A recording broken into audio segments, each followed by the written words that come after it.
Kalau kita ngomongin Resident Evil Damnation, banyak yang setuju ini adalah film CGI terbaik di serinya.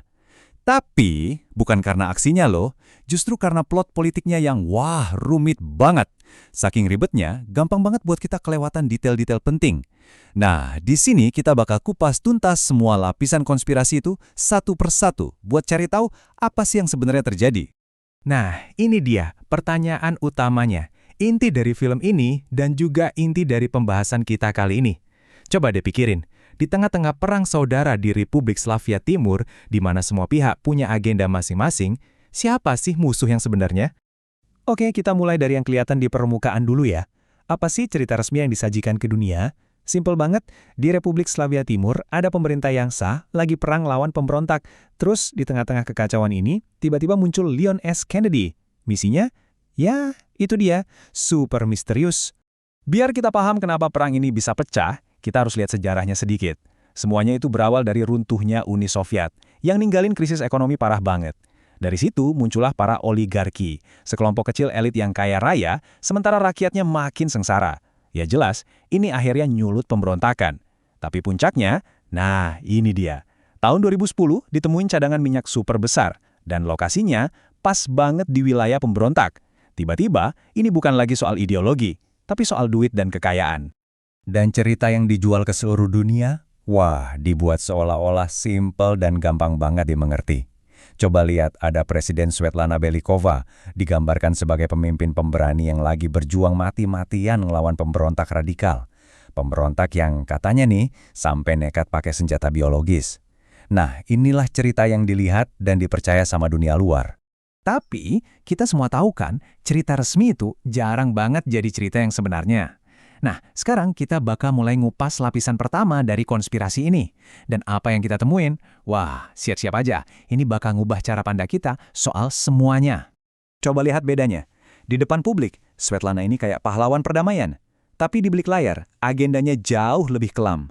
Tujuan aslinya, nggak lain dan nggak bukan ngerebut ladang minyak itu dan memperkuat kekuasaannya. Jadi dia itu bukan mau nyelesain krisis, dia justru sengaja menciptakan krisis itu.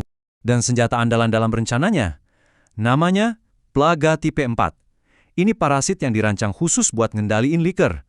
Tapi ada satu cacat yang super penting di sini. Plaga yang ada di tubuh si pengendali sengaja dibuat bakal rusak seiring waktu. Akibatnya, si pengendali bakal berubah jadi monster tanpa akal. Dan ini kuncinya, kelemahan ini bukan kecelakaan loh, itu memang sengaja dirancang begitu. Jadi ngerti kan sekarang? Poin utamanya tuh ini, Svetlana ngatur semuanya dari nol. Dia beli bahan-bahannya, dia ciptain senjata yang sengaja dibuat cacat, terus dia diam-diam jual senjata itu ke musuhnya sendiri. Pas para pemberontak yang udah putus asa itu pakai senjatanya dan kehilangan kendali, dia langsung punya alasan sempurna buat ngehancurin mereka dan tampil sebagai pahlawan di mata dunia. Ini bener-bener manipulasi tingkat dewa. Ya jelas dong. Konflik yang ada hubungannya sama minyak sebanyak itu pasti bakal narik perhatian pemain-pemain besar dunia. Nah, ini ngebawa kita ke lapisan konspirasi berikutnya, permainan geopolitik negara-negara adidaya. Dan jangan salah ya, Amerika sama Rusia itu nggak cuma nonton doang dari jauh. Awalnya, mereka justru diam-diam ngedukung pemerintahannya Svetlana. Kenapa coba? Jawabannya selalu sama, minyak. Dengan ngebantu Svetlana, mereka berharap bisa kebagian kue dari cadangan minyak raksasa yang baru ditemuin itu. Nah, tabel ini ngejelasin semuanya dengan gamblang. Nggak ada satupun pihak yang benar-benar tulus. Pemerintah Svetlana ngakunya ngelawan terorisme, padahal aslinya ngincer minyak dan kekuasaan. Para pemberontak ngakunya berjuang buat kemerdekaan, padahal mereka cuma berusaha buat bertahan hidup. Terus Amerika sama Rusia bilangnya cuma mengamati, padahal mata mereka juga ngincer minyak. Semua orang punya agenda rahasia masing-masing. Terus apa dong yang bikin mereka akhirnya berubah pikiran? Sederhana aja. Amerika dan Rusia akhirnya sadar kalau Svetlana itu sumber asli dari senjata biologisnya.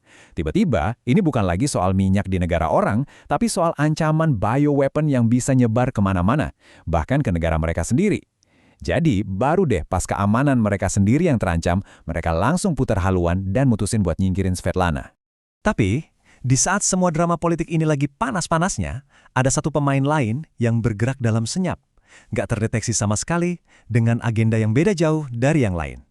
Inilah lapisan terakhir, lapisan paling tersembunyi dari semua konspirasi ini.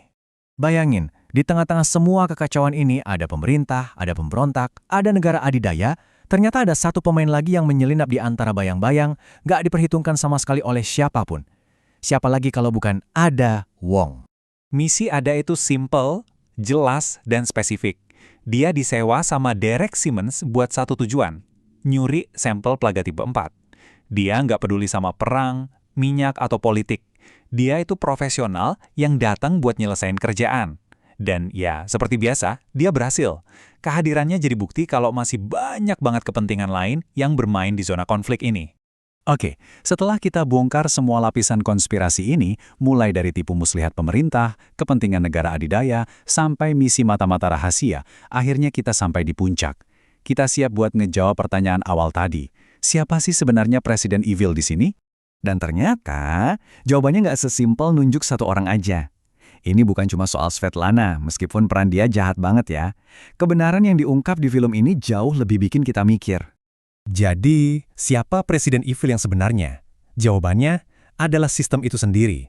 Sebuah lingkaran setan penuh keserakahan, di mana setiap pemain, tanpa terkecuali, lebih mentingin agenda pribadinya. Mau itu minyak, kekuasaan, atau senjata biologis, dan gak peduli sama nyawa manusia yang jadi korban. Dalam tragedi ini, semua pihak itu bersalah. Dan pada akhirnya kita ditinggalkan dengan satu pertanyaan besar ini. Kalau semua orang adalah pemain yang cuma mikirin keuntungan pribadi, terus siapa yang masih bisa kita percaya? Film ini bukan cuma soal tembak-tembakan dan monster kan?